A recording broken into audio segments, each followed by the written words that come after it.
말씀의 제목은 이 미움받는 자리에서입니다. 미움받는 자리에서라는 제목으로 말씀 나누도록 하겠습니다.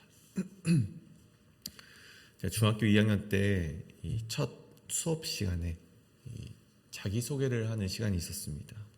저마다 자신이 1학년 때 어떤 반에서 왔고 어떤 장래 희망을 가지고 있고 어떤 성격인지를 간단하게 소개하는 그런 시간이었죠.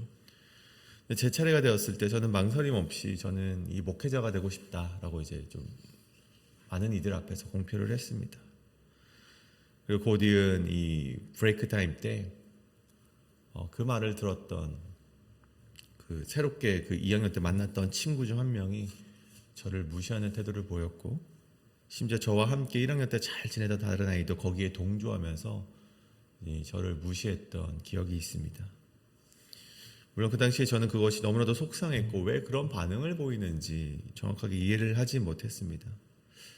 내 꿈이 잘못된 것도 아닌데 왜 어떤 사람은 내가 가진 소망과 내가 가진 정체성 때문에 나를 불편해하고 무시를 하고 낮춰보는지 정말 설명할 수가 없었죠.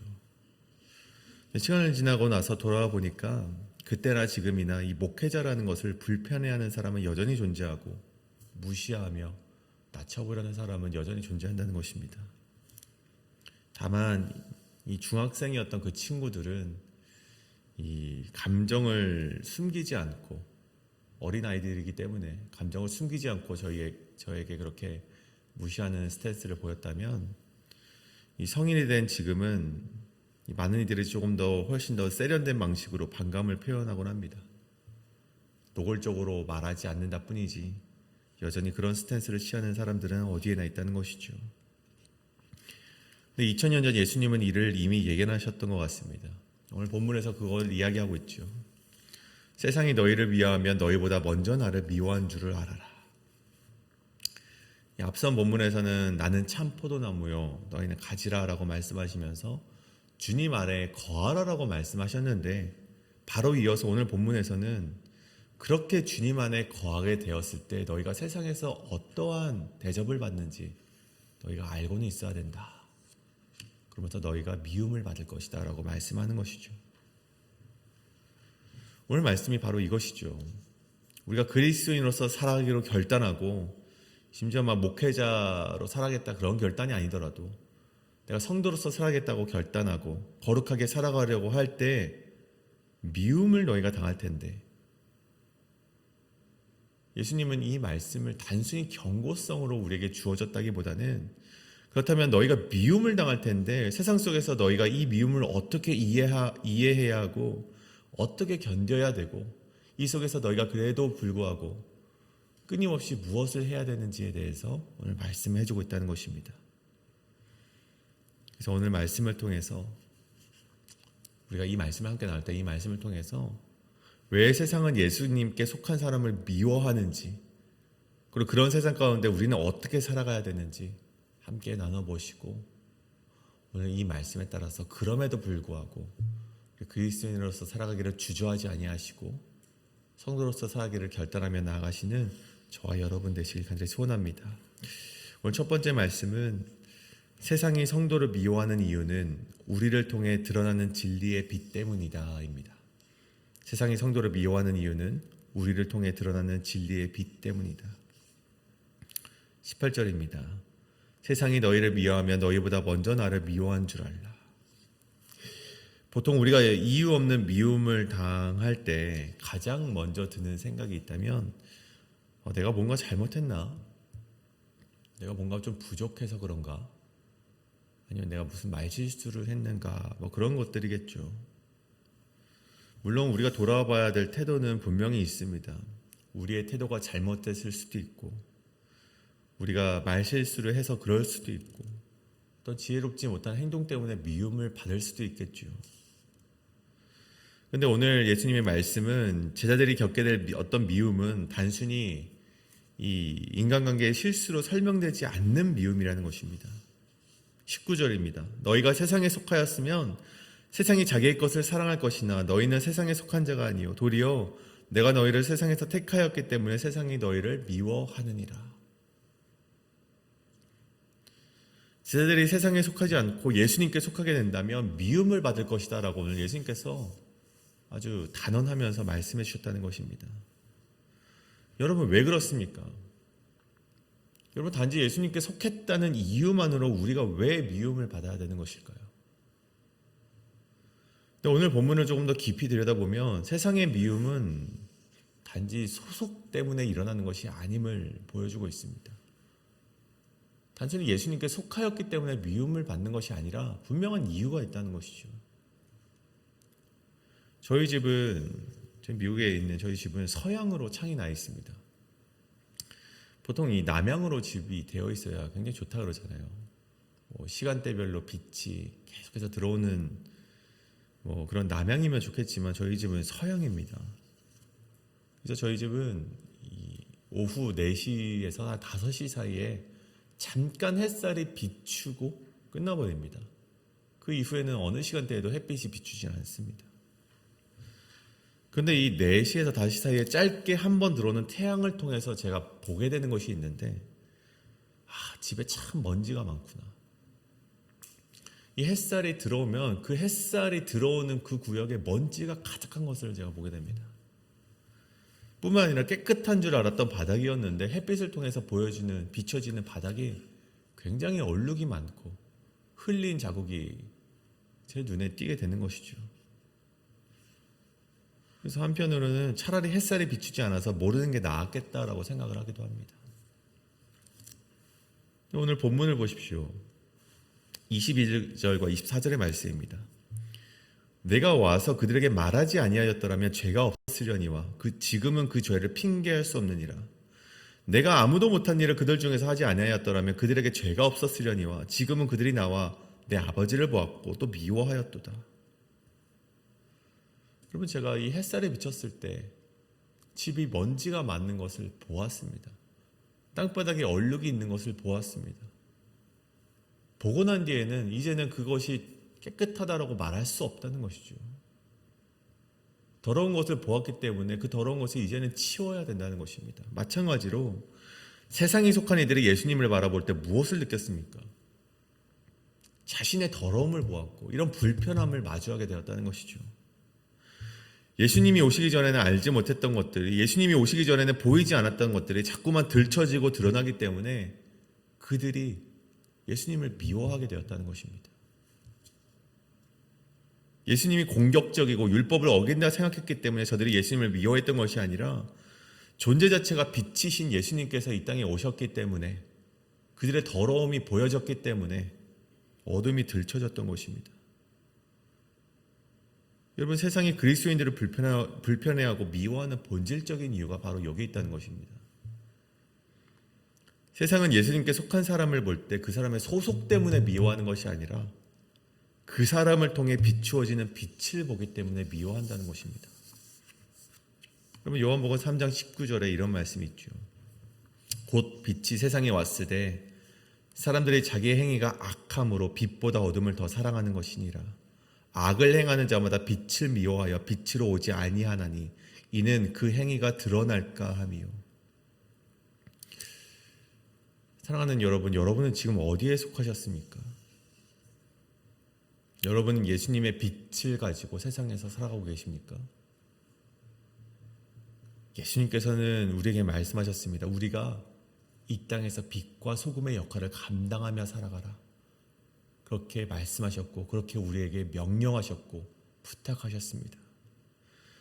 특별히 빛으로 살아간다는 것은 우리의 존재만으로 이 주변인들의 죄악을 낱낱이 보이게 한다는 것을, 그런 삶을 살아간다는 것을 말하는 것입니다.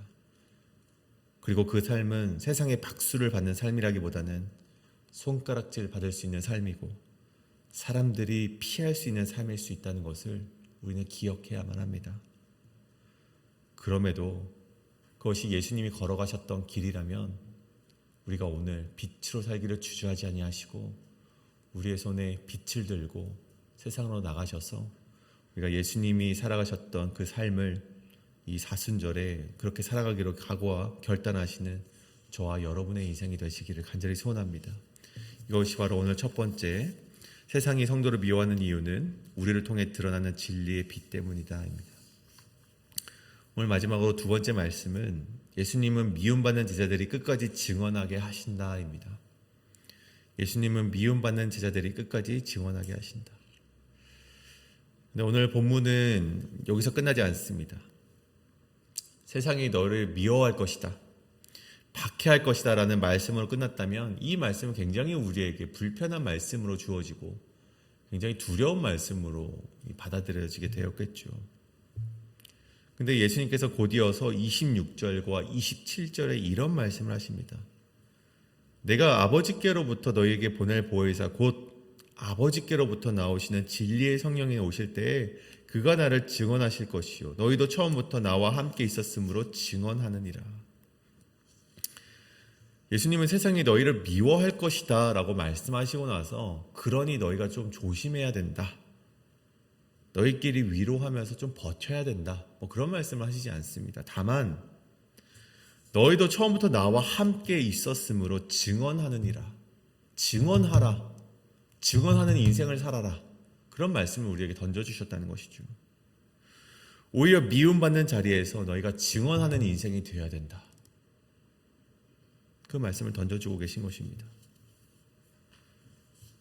근데 여기서 우리에게 분명히 해야 될 것이 있다면 여러분, 증언의 시작이 우리가 아니라는 것입니다. 예수님이 먼저 이렇게 말씀하시죠. 그가 나를 증언하실 것이요. 이 말이 무슨 말씀입니까? 증언은 내가 만들어내서 무슨 말을 쏟아내는 것이 아니라 성령님께서 시작하는 일이라는 것입니다. 내가 무엇을 말해야 될까 생각하고 내가 어떠한 것을 증언해야 될지 그렇게 생각해서 말하는 것이 아니라 성령님께서 우리 안에 내주해 주시고 성령님께서 우리가 무엇을 증언해 주실지 알려주신다는 것입니다. 여러분, 사도행전 1장 8절에도 이와 비슷한 말씀이 있죠. 성령이 임하시면 권능을 받고 너희가 증인이 되리라. 순서를 보십시오. 성령님이 임하시고 그 다음에 우리가 권능을 받고 그 다음에 우리가 증언하는 삶을 살아갈 수 있다라고 오늘 사도행전이 말하고 요한복음이 말해주고 있다는 것입니다. 증언자로서 우리가 많은 것을 준비하고 완벽해진 다음에 어떤 것을 시작하는 그런 증언하는 사람이 아니라 우리가 가장 먼저 성령님께 붙들림 받기를 사모하며 나아갈 때 우리는 증언하는 삶을 살아갈 수 있다는 것입니다. 그래서 우리가 세상에서 우리를 끊임없이 미워하고 우리를 박해하나 그럼에도 불구하고 우리가 위축되지 않을 수 있는 근거가 어디 있냐면 이 증언이 나의 논리나 나의 담대함의 근거인 것이 아니라 내 안에 역사하시는 성령의 증언에 기초한 것이기 때문에 우리가 위축되지 않을 수 있다는 것입니다. 여러분 보십시오. 성령님은 어떠한 분이십니까? 26절에 보면 그분은 진리의 성령이라고 예수님께서 말씀하셨습니다. 세상이 거짓과 오해로 우리를 비난하고 낮춰볼 때 우리 안에 계신 성령님께서는 끊임없이 그렇지 않다, 너가 믿는 것이 진리다, 너가 가는 길이 이 길이 생명의 길이다, 끊임없이 우리에게 말해주고 계신다는 것입니다. 우리는 이 확신이 있기 때문에 미움의 자리에도 불구하고 우리는 다시금 일어설 수 있다는 것입니다. 또한 27절에서도 너희도 처음부터 나와 함께 있었으므로 증언하느니라 말씀하시는데 여기서 함께 있었다라는 말은 단순히 물리적인 시간을 같이 보냈다는 것보다는 예수님과 함께 경험한 고난과 기쁨, 그분이 걸어가셨던 길을 너희도 경험했기 때문에 너희가 이미 알고 있을 것이다. 봤던 그대로, 경험했던 그대로 너희가 증언할 수 있다. 그 말을 예수님께서 우리에게 던져주고 계시다는 것입니다. 사랑하는 여러분, 오늘 여러분은 어느 자리에 서 계십니까? 여러분은 미움받는 자리에 서 계십니까? 만약 그 자리에 서 계시다면 두려워하지 마시고 오히려 그곳에서 주님의 명령에 따라 주님의 살아계심을 증언하는 자가 되기를 간절히 소원합니다. 하나님께서 말씀해 주시고 인도해 가시는 그 삶이 참된 빛된 인생입니다. 그 참 생명의 인생이 미움의 자리에서도 그 복음을 증언하는 자에게 주어진다는 것을 반드시 기억하시며 그렇게 살아가시는 저와 여러분 되시길 간절히 소원합니다. 오늘 말씀을 정리하고자 합니다. 밤길을 걷다가 이 가로등 아래를 보면 이 어둠 속에서는 보이지 않았던 것들이 빛 아래에서 환하게 드러나게 됩니다. 빛은 아무 말도 하지 않습니다. 빛은 그 빛 그대로 이 어두움을 비추고 있죠. 그 존재만으로 드러내고 반응을 하고 있습니다. 예수님의 삶이 그러하셨고 우리가 그 예수님의 빛 안에 있다면 세상은 여전히 예수님을 미워하였듯 우리를 미워하게 될 것입니다. 하지만 어떤 이들은 미워할지라도 어떤 이들은 그 빛을 피할지라도 그 빛을 통해서 생명으로 나오는 자도 있음을 우리는 기억해야만 합니다. 그래서 우리는 그러한 우리의 빛의 반응을 바꾸려 하지 말고 빛을 끄려 하지도 마시고 지금 서 있는 그 자리에서 증언한다는 것, 우리가 증언하는 삶으로 살아간다는 것은 그 빛을 계속해서 비추는 삶을 살아간다는 것을 말합니다. 오늘 우리의 삶 가운데 우리를 핍박하는 자들이 여전히 주어질지라도 우리가 빛을 비추는 것을 멈추지 마시고 오늘도 빛 가운데 계셨던 예수님을 따라 빛과 소금의 역할을 감당하며 살아가시는 저와 여러분이 되시길 간절히 소원합니다. 이 시간 이것을 놓고 우리 함께 기도하며 나아가시겠습니다. 기도하시겠습니다.